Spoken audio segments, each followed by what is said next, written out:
E aí, tá afim de um novo controle? Então te apresento a GG Controles, os melhores controles personalizados do Brasil, acessórios para preservar o seu controle atual e decorações para o seu setup estão te esperando na GG Controles. Utilizando o cupom de desconto GC, você consegue um desconto maneiro no valor das suas compras. Links na descrição. Fala aí galera, suave? Sejam todos bem-vindos a mais um vídeo de Rainbow Six Siege aqui no canal pra vocês. Se você já chegou a se perguntar o porquê dos olhos da Iana ficarem amarelados, ou qual a explicação pro Oryx conseguir saltar um alçapão apenas pulando sem nenhum equipamento especial para isso, ou até mesmo se você já se perguntou como o Vigil some das câmeras, como que funciona essa tecnologia, né? Então você está no lugar certo, pois nesse vídeo eu vou te mostrar algumas curiosidades sobre os operadores do Siege, então vem comigo. Bom galera, muitas pessoas sempre estão procurando e tentando entender como funcionam os dispositivos dos operadores atuais do Siege. Alguns são bem simples de entender, como o Sled e sua marreta. Outros podem parecer bem mais complexos, como a carga LV da Kali, por exemplo. E por isso nesse vídeo eu vou te explicar 5 habilidades de operadores do Siege, com explicações que vão saciar suas dúvidas sobre eles. Pelo menos eu acho que vão. Já te afirmo desde já que tem muito mais pra contar além das que estão no vídeo. E se vocês quiserem uma continuação desse conteúdo no final do vídeo, comentem bastante aí abaixo no campo dos comentários pra eu ter uma noção que vocês realmente curtiram e querem mais. Combinado? Então vamos começar logo de cara com a dúvida mais clássica de todo o jogo. Por que apenas a Zofia consegue se levantar sozinha? O que a torna tão especial para receber essa habilidade? Bom, para quem joga há bastante tempo, Siege vai saber que alguns operadores, além das suas habilidades, eles possuem habilidades passivas que oferecem uma habilidade extra com o operador, sem consumir o gadget principal do agente. Como é o caso do Oryx, por exemplo, que consegue saltar alçapões. Só que nesse caso em específico tem uma explicação muito precisa para Zofia. Como seu treinamento durante a juventude foi muito rigoroso com o seu pai, ela acabou enfrentando treinos bem pesados ao decorrer do seu preparo. E de tanto ela ter apanhado e ser preparada, ela consegue se levantar como se fosse aquele lutador que já tá acabado no ringue, mas ainda não desiste da luta. E é justamente por isso que ela volta com pouquíssima vida, porque ela já sofreu o dano que ela precisava para ser finalizada numa situação normal. Mas novamente, o treino pesado a preparou para situações como essa. Lembrando que as nossas partidas multiplayer com os operadores se enfrentando são explicadas no universo do jogo como um cenário de treinamento. Então é como se fosse o que a gente viu lá no evento Road to SI. Os operadores usam trajes que simulam os danos que eles sofreriam na vida real, e assim eles têm cenários mais realistas de treino. Então acaba que a Zofia apanha bastante, mas no final, assim como ela, nenhum dos operadores acabam morrendo nas partidas. O segundo operador que com certeza gera uma dúvida no jogador é o Oryx. Como diabos é possível um operador não preparado com equipamentos próprios para isso conseguir destruir paredes não reforçadas e saltar alçapões pelo mapa apenas com o próprio corpo? Assim como a curiosidade da Zofia, esse ponto é explicado através da sua história, então vamos lá. Se você for analisar o perfil do operador, você vai notar lá no final que ele foi avaliado ao entrar na equipe Rainbow pela Lara Menikova, ou Finka como a gente a conhece, que assim como o Doc, ela é uma doutora que também faz parte da equipe. No seu relatório ela conta que é surpreendente de fato o Oryx conseguir fazer o que ele faz, mas não tem nada fora dos padrões. Ela oferece uma explicação fisiológica para o corpo do Oryx ser tão parrudo como ele é.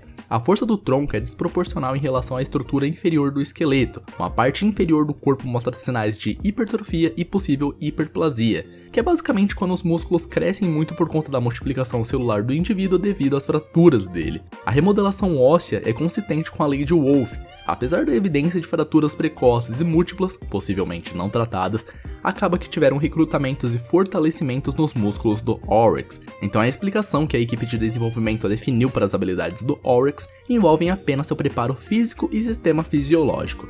Essa multiplicação celular que aconteceu foi por conta do modelamento ósseo dele. Bizarro, hein? E só pra constar, essa pose do Oryx no menu do jogo é fake, tá? Ele não segura assim a Spaz 12 como aparece nos vídeos oficiais, e essa foi a maior enganação do ano na minha visão. A terceira habilidade da nossa lista afeta 2 operadores ao mesmo tempo. No caso, como funciona a tecnologia de camuflagem ótica do Vigil e da Nuke, que pra quem desconfiava, eles usam praticamente a mesma tecnologia sim. A Ubisoft acabou criando a habilidade desses 2 operadores em torno da tecnologia de realidade diminuída. No vídeo em questão que eu vou estar deixando aqui abaixo, é o mesmo que vocês estão vendo, vocês veem como o processo acontece certinho.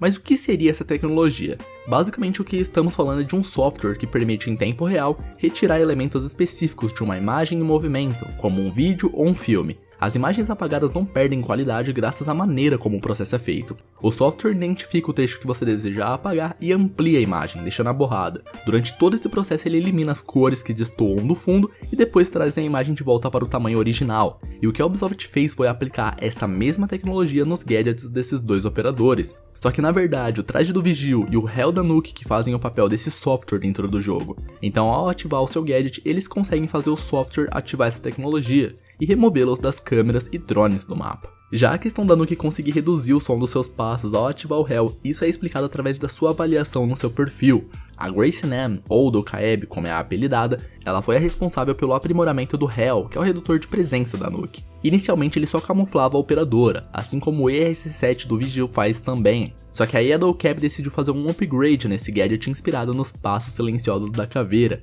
O Hell usa um sistema antifase para criar uma interferência que mascara os passos da Nuke. Em outras palavras, resumidamente, essa alteração que a Docap aplicou permite a operadora andar silenciosamente pelos mapas quando o Hell está ativado.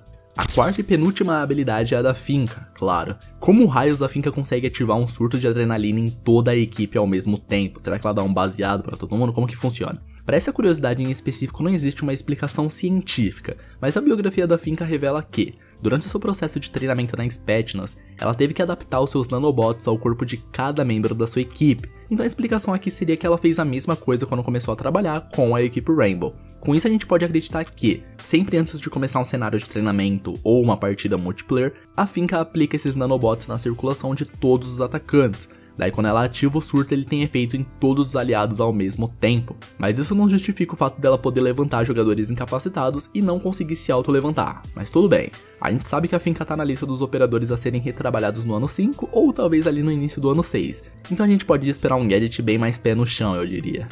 E pra fechar, senhoras e senhores, a dúvida que não quer calar. Por que os olhos da Iana ficam amarelos quando ela começa a controlar o holograma? Pra gente ter uma explicação pra isso, primeiro a gente precisa entender como o gadget funciona. O replicador Gemini da Iana, ele constrói um holograma exatamente como a operadora, o que nisso inclui headgear, uniforme, skin, arma e tudo mais que ela estiver usando naquele momento. E o motivo teórico da Iana conseguir personalizar os seus hologramas e a Alibi não, é porque os prismas têm uma imagem pré-definida pela Alibi para ser reproduzida. Já o replicador Gemini, ele recebe o feedback visual na hora. Daí quando a Iana lança os 4 drones que replicam a sua imagem, eles criam um holograma totalmente realista ali na hora. E o motivo dos hologramas fazerem sons de passo e tudo mais é por conta dos alto-falantes que tem nos drones. Tá pensando o que, rapá? A Ubisoft pensa em todas as brechas que possam existir, mano. Então basicamente, se você chegou a assistir o Homem-Aranha longe de casa, sem dar spoiler, você tem uma noção de como funcionam esses drones da Iana. E é justamente entendendo como essa tecnologia funciona que a gente entende o porquê dos seus counters, como bloqueadores de sinal do Mute e cargas eletrificadas do Kaid e do Bandit. Como são drones, na verdade, eles são muito sensíveis. Então ter contato com algo eletrificado, algum tiro ou ataque corpo a corpo, um deles para de funcionar, e com isso, todos deixam de funcionar nesse mecanismo que a Ubisoft criou no replicador da Iana. E sinceramente esses drones são muito parecidos com um cooler que você pode ter no seu computador agora mesmo. Tá, mas por que os olhos da Iana ficam amarelados quando ela ativa os drones que replicam a sua imagem? Na sua biografia é revelado que, por conta do seu albinismo, a retina da Iana foi comprometida. E como ela era uma estudante de engenharia espacial e tinha o sonho de viajar para fora do planeta, ela foi recusada por esse problema com a sua retina. Então ela acabou mudando seu curso para engenharia de sistemas e criou lentes de contato especiais que corrigem esse problema com a sua retina e junto oferecem o feedback visual que ela precisa para conseguir enxergar o que as câmeras dos drones estão captando. Então ela controla os drones por aquele dispositivo na sua mão e enxerga o que eles estão vendo com essa lente especial que ela criou. E basicamente por isso que o olho dela fica amarelo, para indicar aos outros jogadores quando a Iana está no controle dos seus hologramas. Basicamente não teria que ficar exatamente amarelo daquele jeito chamativo, mas esse é um jeito de passar um feedback visual dentro do jogo. E tendo essa explicação, muita gente pode se questionar se isso não é um passo muito futurista talvez para os operadores do Rainbow Six Siege. Um desenvolvedor decidiu se posicionar no Twitter e disse que, cientificamente falando, é mais plausível uma habilidade como essa existir do que propriamente um painel protetor como o do Castle, o scanner eletrônico da EQ e até os reforços de parede. E com isso um outro gamer designer da equipe apareceu complementando que uma EMP como a do Thatcher não faz sentido dentro do jogo, já que é uma EMP que afeta o circuito fechado, mas não afeta a rede elétrica. Se eles estivessem tentando fazer ciência, o que não é o caso já que eles estão fazendo um jogo, as EMPs deveriam funcionar de forma contrária e não reduzida como é hoje. Então claro, nem tudo no jogo é realista, a gente sabe, e alguns pontos às vezes ele tem que deixar de ser realistas por medidas de balanceamento e até uma gameplay diferente com um X operador novo. Então algumas coisas possuem explicações científicas ou históricas dos operadores, mas algumas como o hitbox da Ashe é impossível de serem justificadas. E como eu disse no começo do vídeo, se vocês curtiram essa proposta, comentem bastante aí no campo dos comentários para eu já produzir a parte 2. Aproveita e já comenta também o que você achou desse vídeo, combinado? E por hoje é isso, galera. Eu vou ficando por aqui, mas se você gostou desse vídeo, não esqueça por favor de compartilhar com seus amigos para me ajudar no feedback positivo, tá certo? Eu me chamo Gabriel Cerqueira e esse foi mais um vídeo do canal GC Gamer pra vocês. Espero muito poder contar com sua presença no meu próximo vídeo e até mais, galera!